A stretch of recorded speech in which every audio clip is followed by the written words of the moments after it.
Hey everybody, welcome back to Stamping School. Well, it's almost the 4th of July, and I don't know how I feel about this, but there's Christmas stuff coming out on July 6th. These are part of the Stampin' Up! Online exclusives, so they are not in a catalog. They are just extra things that they're coming out with, and there's going to be some interesting things. There is another flower bundle, and there's this horse and sleigh bundle right here that I'll be showing you one thing with that. And then there's also this really pretty designer paper that I showed you quickly last week, but I thought I would highlight this today and show you 5 or 6 things that you can do with this if you're in the mood to get started on Christmas things early. If not, then just use my layouts and then use whatever other paper you have, and you'll just come up with something summery.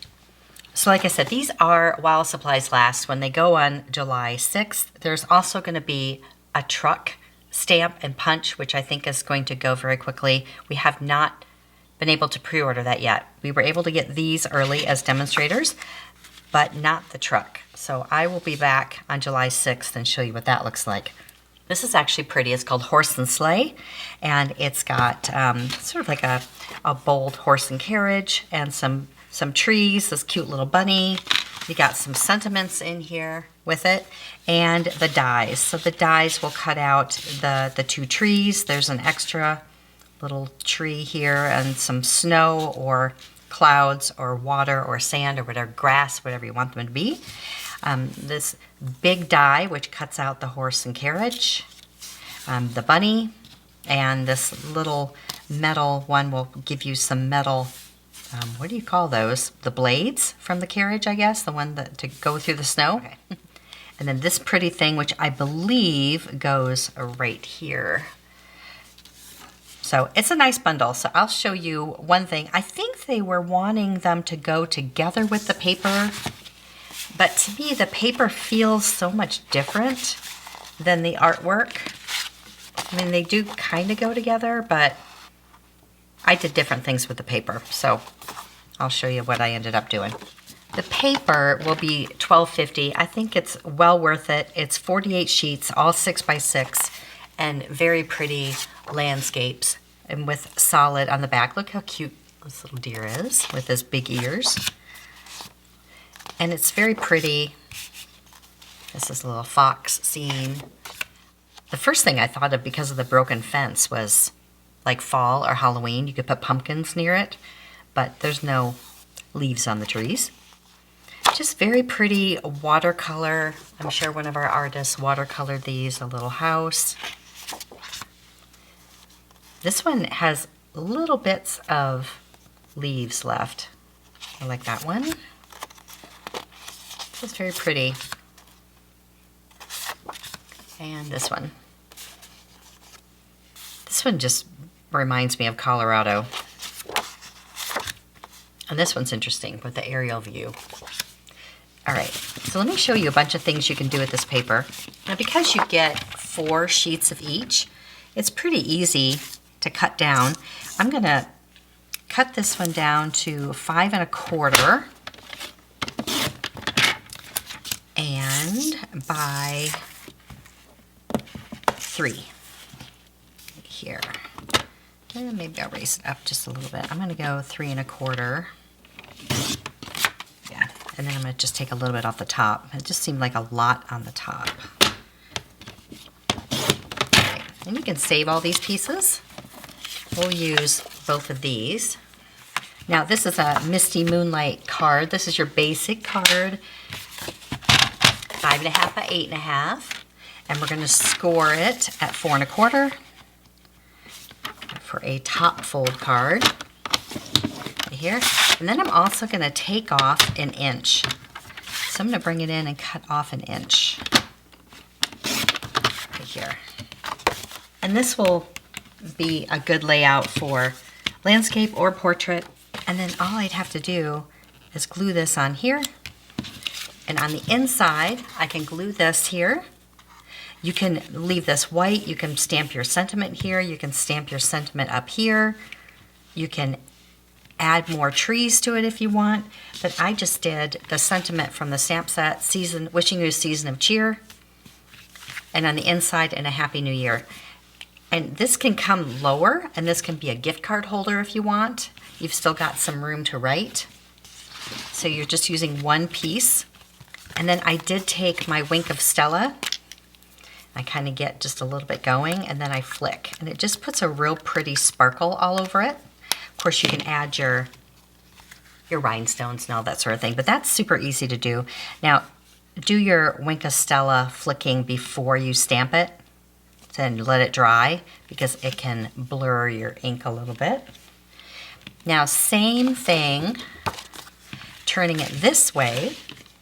You can see I did this one. So this is this piece of paper. And then I cut this down to 5 1/4 by 3. So my 3-inch panel goes right here. And then I cut the second panel in half again, so it's only 1 1/2, and added it right to the inside. And then this sentiment, I thought went really well with it. It's from the Perched in a Tree. Some of you may already have that. It's been around for a while. No matter the season, I'm here for you, which I thought went well with this paper. Easy, easy. Now this one has a little bit more elements to it. I ended up using cherry cobbler for the base. I wanted to highlight this piece right here. So I cut this down to 4 inches by 5 1/4, so it layered on my card. And then I added one of these dies. This one is, I think, the countryside die, but you know, circles, squares, rectangles, whatever you have would look great. And then I cut that piece out. And I thought I would try this on a Lost Lagoon. Now on this one, I popped up this piece right here. I added dimensionals around and popped it up. This time, I'm gonna put this down and pop this one up and see how it looks. I love this red on the other side. It has like a really fine print, which is so pretty. A lot of colors look good with this. Espresso, there's so many colors in this paper. Now I'm gonna pop this one up right here. Now, I know I keep talking about this stuff, but I love it. It's the foam adhesive sheets, and there's 6 of these foam adhesive sheets in each package, and I love them. It's so much easier than having to take off a whole bunch of those little dimensionals. I just love it. And it makes things just stand up super nice. There. Okay, I like it. I might like this one better, even though that required more dimensionals around it, but I think either one works. I also like it on the cherry cobbler. I even added a little cherry cobbler to the house to make it pop a little. I added a little tag, a Merry Christmas tag, and I cut some of this extra designer paper here and just tied it around with linen thread. That's pretty much it. You can add your snowflakes, your rhinestones. Pretty. Now, if you have some Christmas tree stamps and dies, if you've got the deer, if you have the grassy grove, think about all the different nature sets you might have. You could just use any of these papers and just add your trees to it. These are both retired, and I'm sure we've got more coming in the holiday catalog, which is coming out soon, but I wanted to show you, just dig in your stash and see what else you have that would go with this paper, because I think that would be beautiful. So if you have the aspen dies, which goes with that Perched in a Tree, still in the catalog, I took a piece of thick white cardstock, 4 1/4 by 11, and then I just added this die and ran it through, and it cut this great window. And I added a sentiment, and then I added this darling little deer, and I cut that down so he would peek through right here. And I added a little score line up here for 1/4 inch right there. So this would fold up, and then I put this piece on the back side. So it's 3 panels. So yes, it's a little extravagant on the designer paper. I used 2 sheets, but I love it.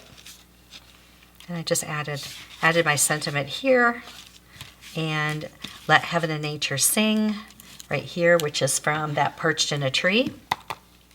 And there's some, you see that little shiny stuff on there? That is the pearlized enamel effects. It comes in the annual catalog, and there's 3 colors. I think it's red, and silver and white. And it takes a little bit to dry, but it's so pretty. It's like a little shimmer paint. And I just put it down and smeared it with my finger a little bit. Can you see it? So it just gives like a really pretty shimmery snow look. And I even did a little bit here with my finger on some of the branches. And just did that. This one might be my favorite. I like this one a lot. Now, what to do with this one, because it's so pretty, you hate to cut it even. I love it.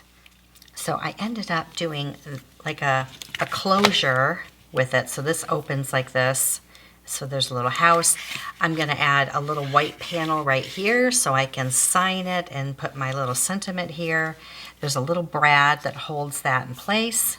So that one's really easy. I also added some of that pearl paint. I squiggled a little bit along the roof line just to give it a little shimmer, make it stand out a little bit. So all I did with this one, cut that down 4 inches by 5 1/4, and then I took that extra piece, added it here, cut off my card. So this is 2 1/4 and this panel is 2 inches. Put my little brad in here. This is one of those white brads, and it's only through the paper because we don't want it to show through here. And then I just added one of these silver embellishments on it to dress it up a little, and that's what closes. And this little tag just gets tucked under here, just like that. So that's pretty easy.